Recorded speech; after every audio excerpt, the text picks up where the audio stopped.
spirituality is not a way of living in the sense of conducting oneself outwardly in relationship to other people, but it is a state of being,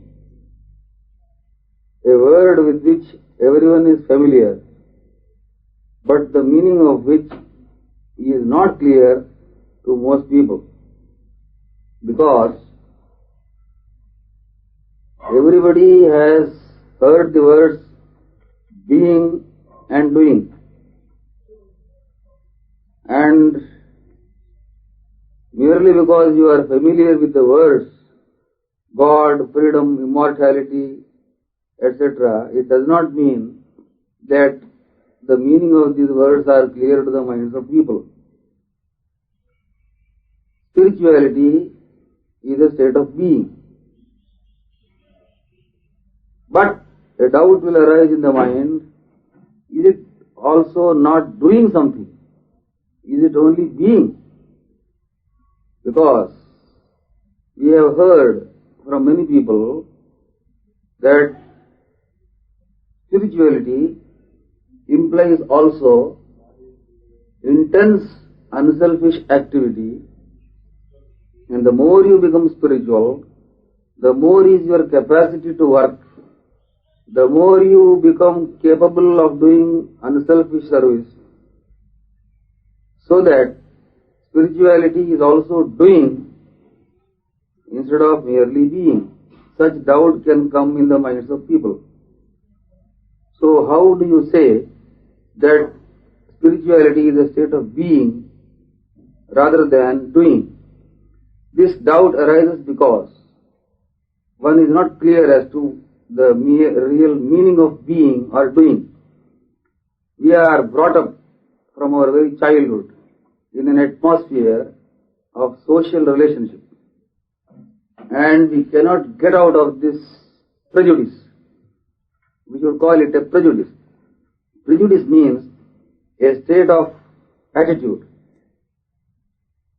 which has entered into our very blood and which influences every thought of ours, every feeling and everything that we do in life.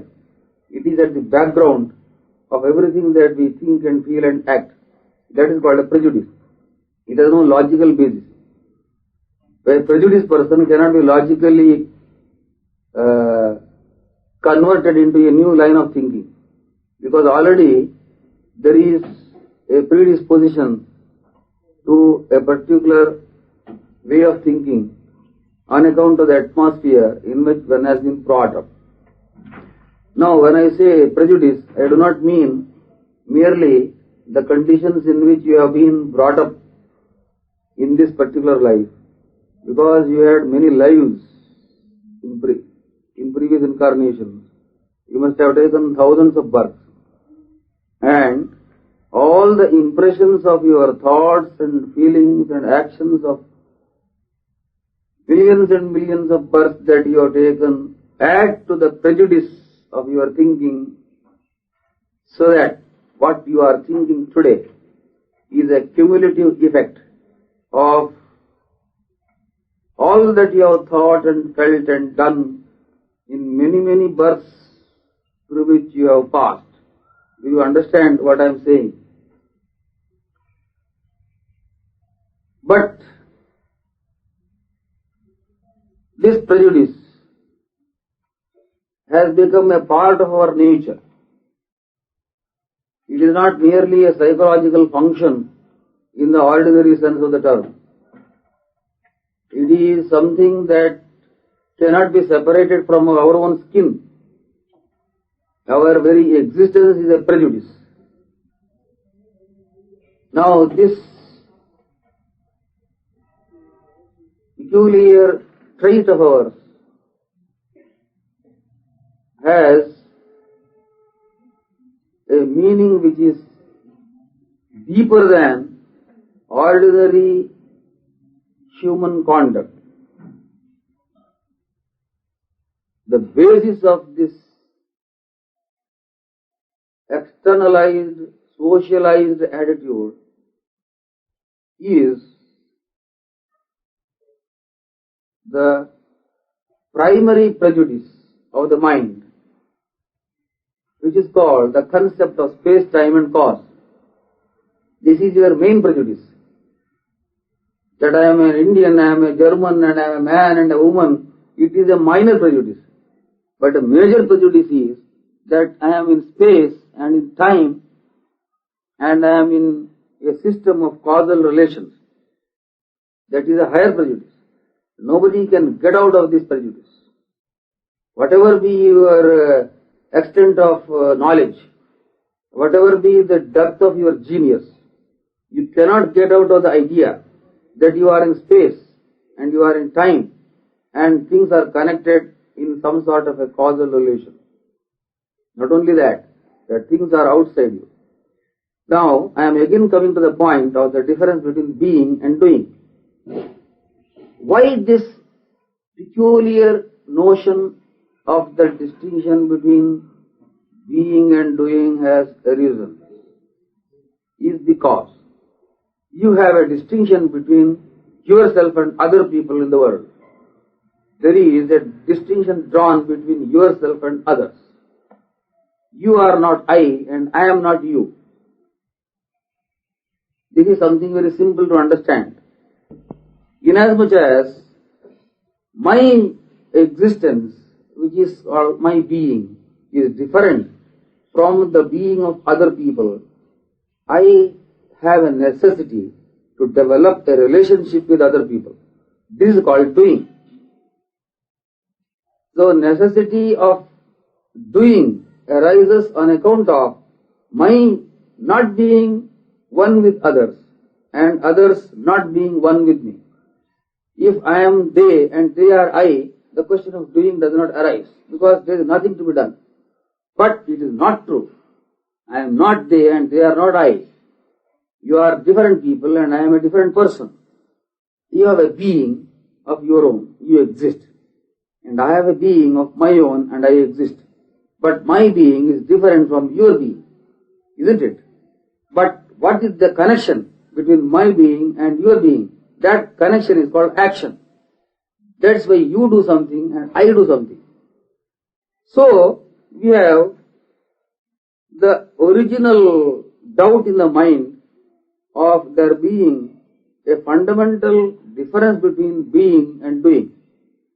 As long as we are different from one another, there shall be a difference between being and doing.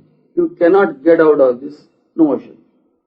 This is also the reason for the philosophical distinction that people make between knowledge and activity, or in Indian Sanskrit parlance, jnana and karma, as they call it. There is a tremendous fight, philosophical fight you may call it, between jnana and karma, whether knowledge is superior or action is superior. All these difficulties have arisen on account of a fundamental error in understanding human situation itself.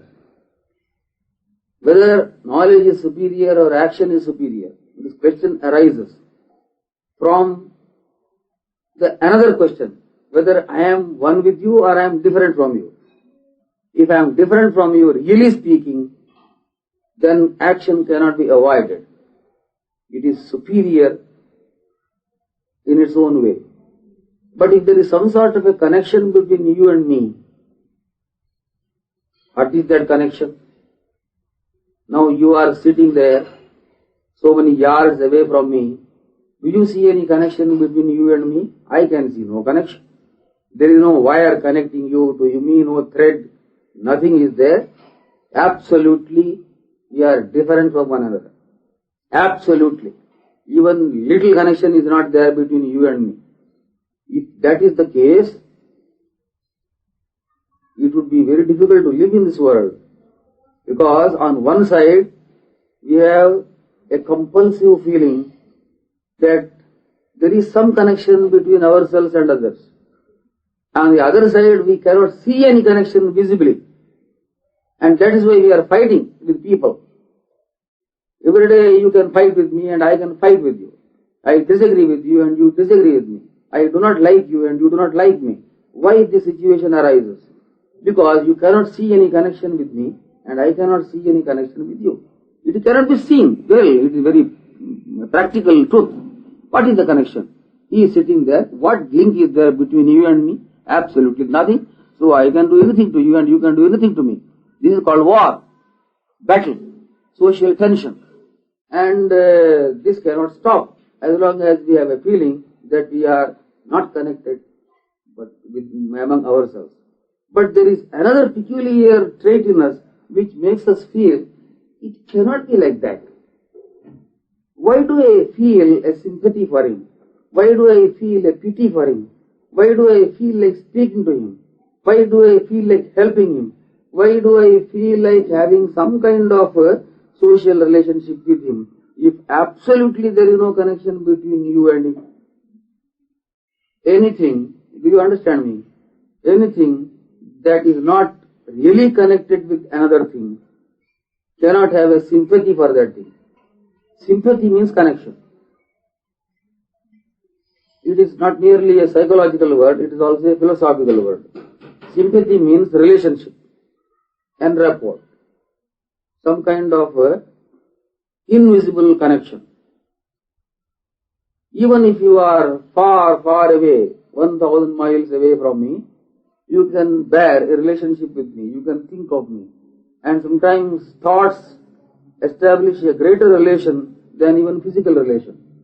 So one side we have got a feeling that without some sort of relationship with others we cannot exist. Another side we have a feeling what connection we have got with people. I am an independent person. I will go anywhere I like. Sometimes people speak like that. What have I to do with you? What do you think I am? This is the quarrelsome attitude of people. When you are angry you speak like that, isn't it? What do you think I am? I will do this and that. I will go from this place. Oh, you talk anything that you like. This is the outcome of your other side of nature, which makes you wrongly think that you have no connection with the people. If you have real connection with the people, you will not speak like that. What do you think I am? Like that you will never say. If there is real connection. But you have sometimes a feeling there is no connection. But other side you feel miserable when you are absolutely alone. I will lock you up in a room for 3 years, so that you may not see any human face. You will feel very unhappy. I have no friends. I cannot see anybody. I am as if in a jail. Why do you feel like that? If you have absolutely no connection with the people, you must be happy when you are absolutely alone. But that is not true. You will be miserable. You go to the shop, you go to the market, you go to the cinema, you go to all sorts of people to establish a relationship, making it appear that you cannot exist without relation. So human life is a tension between two aspects which pull you from two different directions. On one side, you feel that you are an independent person. And that is the reason why you become selfish sometimes. Selfishness is due to the reason that occasionally we feel we are independent and no connection with other people, so we can exploit other people, we can destroy other people also. I am independent, why should I not destroy other people? I have no connection. But sometimes you feel this is very wrong, I should not do like that. You have a humanitarian feeling, you have a feeling of brotherhood and unity with people. This double attitude of your nature is the cause of your sorrow. Why is it that you have a double attitude? Sometimes you feel that you are different and therefore you can get angry. Sometimes you feel you are one and therefore you feel a sense of affection. The reason is simple. Again I am coming to the original point of the distinction between being and doing, which has risen out of the central natural prejudice of your being in space, time and a causal relationship of things. Are you in space? Are you in time? If you are in space, it means that you are disconnected from others. Because space is nothing but a way of disconnecting one thing from another thing. It is because of space that you appear to be different from me. Otherwise, what is the distinction? If there is no space between us, we will merge into one. isn't it? But that space prevents us from merging. So space is the primal devil, we can call it, which has created the distinction of thought, feeling, action, etc. The attempt at being spiritual is the effort of the deepest reality of your nature to come to manifestation and overcome this prejudice of your being in space, time and causal relationship. That you are in space, time and cause is an error of thought. If that had been the ultimate truth of things, all the problems of life would have been finished in a minute. Each one would have thought that anything can be done by anyone. There is no need for rule, law, regulation, government or anything of the kind. Any kind of system, any kind of methodology or organization is an indication that things are not really disconnected in space and time. Why do you want a government? Why do you want a system of working at all? Why should there be any kind of organization if everything is disconnected? Because organization is the bringing together of factors which are apparently different. But if they are really different, you cannot bring them together. So all your effort will be a failure. Everything will be meaningless in this life. But that is not what our heart speaks. It says there is some unity among things, and it is always we speak of organization and methodology of working and system and order and law and rule and what not. Why are we speaking about these things if everything is disconnected? So, the whole of human life is a drama of two scenes, being and doing. Being is what you are, doing is what you try to manifest in order that this being may become more and more complete. Why do you do anything? Why do you act? Why do you work? Why do you perform any function? And why do you establish a relationship with anything in the world, people or other things? Because your being is limited. You have a Professor Jack being and his Elizabeth being and all that, small beings. And they feel so finite and miserable. And you want to expand your being, which you are trying to do by connecting yourself with other beings. He, this being, that being, and hundreds of beings. So with many beings joined together, it looks as if the being has become very large. So you feel happy when you are in the midst of many friends and many well-wishers. So that if you have world government without any army of nationals, you will be very happy perhaps. You have a feeling like that. Why should there be many nations and many armies? There shall be one government only for the whole world. Then you feel more secure. Why do you feel like that? Because at that time you have a sensation of having united many beings into a larger unity. Whereas now you feel limited being. So even your doing or your action is only a need felt for expanding being. So ultimately being is the truth and not doing, because your doing is only for the sake of being. Your present being is insufficient, it is limited, it is physical, it is only in one place, cut off from other people, other beings, by space, time, etc. You want to expand that being, but you are doing it in an inadequate manner, merely because you shake hands with people, merely because you take tea with people on the same table, merely because you speak to people in a conference. It does not mean that your being has become large. However much you may try to sit together with thousands of people and have a friendly attitude towards them, still they are they, you are you. One day or other they will fight one another. Why? This is an artificial method of bringing about the largeness of being or the unity of people. How can you become one with that person? You can sit on his lap, you can sit on his head, even then you are different from that person. Isn't it? That is why mere sociological, political, economic and external methods of unity have failed from historical times. All the great empires have fallen, including the Roman Empire, Egyptian Empire, Assyrian, Babylonian. Everything has gone to dust.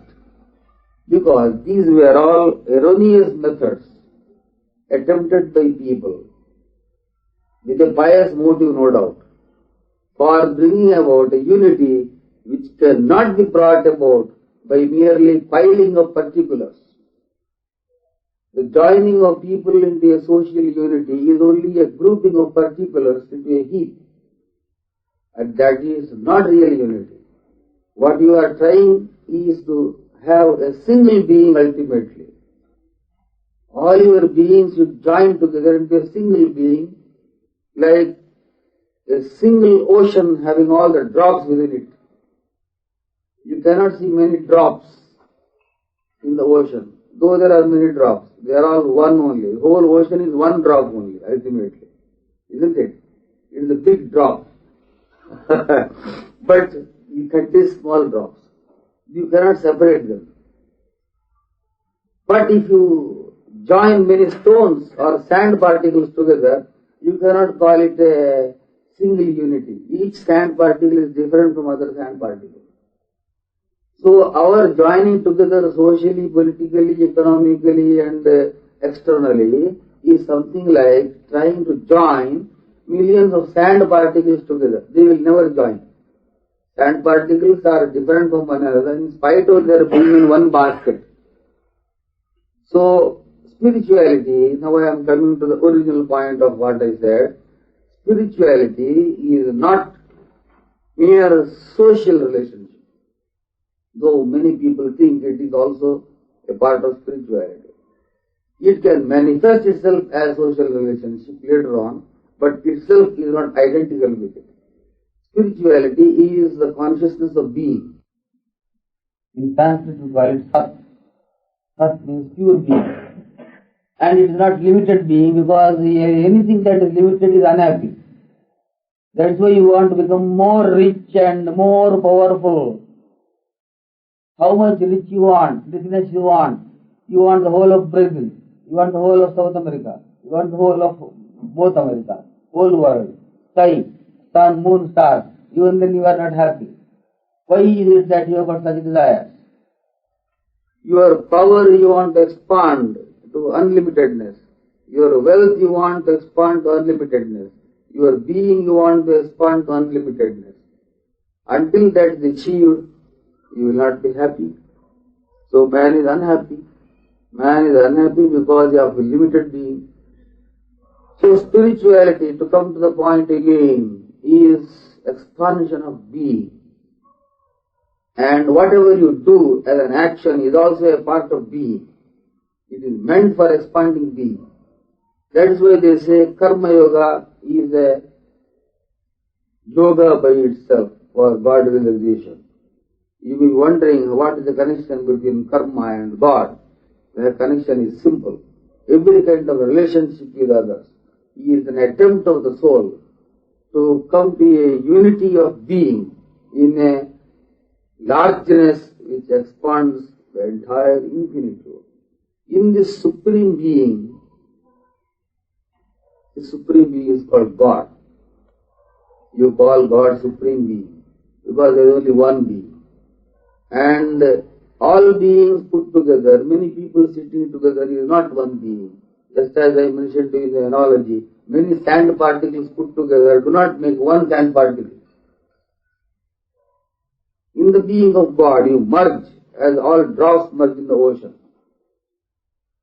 So, in your attempt at being a spiritual being, you are not trying to establish an externalized relationship with things, because externality is abolished in the infinite. In the infinite there is no externality. It is universality. So we must make a distinction between universality and externality. And all our activities are externalized. And therefore, whatever be the success apparently, of our externalized actions, ultimately they are a failure. Unless these externalized activities are charged with a spiritual consciousness, which is the consciousness of the real unity of being. It is a single being that is working, ultimately. That is what our religions tell us, God working. When you say God works, it does not mean that somebody else is working. We have again a wrong notion of God also. God means somebody else. We make a distinction between God and world and man and all that. That is again due to the prejudice of space, time and cause. Why do you think that God is in the heavens and outside you, etc.? Because of space. You bring a spatial distinction between you and God also. So, the concept of God transcends the idea of space, time and cause. And that is the real being, inseparable from your being, inseparable from the beings of other people also. So that there can be only one being. And this consciousness of the totality of being, not merely an aggregate of particulars, but the real merger of being, that is the aim of spirituality. So this consciousness has to be manifest in your actions. So even when there is activity, somebody asked me, are you not disturbed and distracted when you are working? Some 2 days back, some visitors came to me. Swamiji, you are working so much. Are you not distracted in your meditation? I said, I am not working. If I am working, I will be distracted. I asked him one question. What do you see? This is a table. Is this a desk or wood? I said, what is it? He said, it is a desk. I said, it's wood. Because desk is only a name that you give to a particular position of wood. A position of wood. The position is not a thing by itself. So, you cannot say that there is such a thing as desk. If only wood is there. The wood placed in a particular context is called as desk. Can you call a context or a position as a thing by itself? No. And I can place the same wood in another position, it becomes a cot. A third position, it becomes a chair. Isn't it?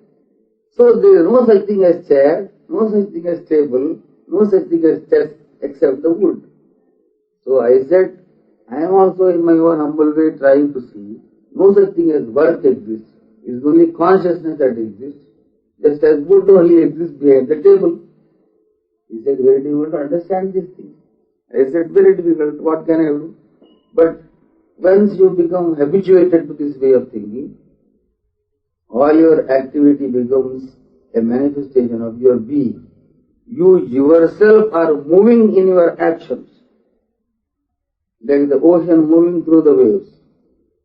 So you are not doing something external to you. So the karma cannot bind you. That karma which will not bind you is called karma yoga. When you yourself are the action, how can it bind you? Because you don't bind your own self. If it is something outside you, proceeding from you, through space and time, in respect of somebody else, so many confusions in the head. Then it will react upon you. That is called the nemesis of karma. That is binding karma. It is very difficult, therefore, to even conceive what real spirituality is. I have only given an idea as to what real spirituality is. It is impossible to maintain even a consciousness of what spirituality is. Even the idea of it is impossible to entertain in the mind, let alone practice it. It will not enter the heads of people. And once it becomes a part of your natural way of thinking, you become a Superman from that very moment. This is the aim of your life. Hari Om Tat Sat. God bless you.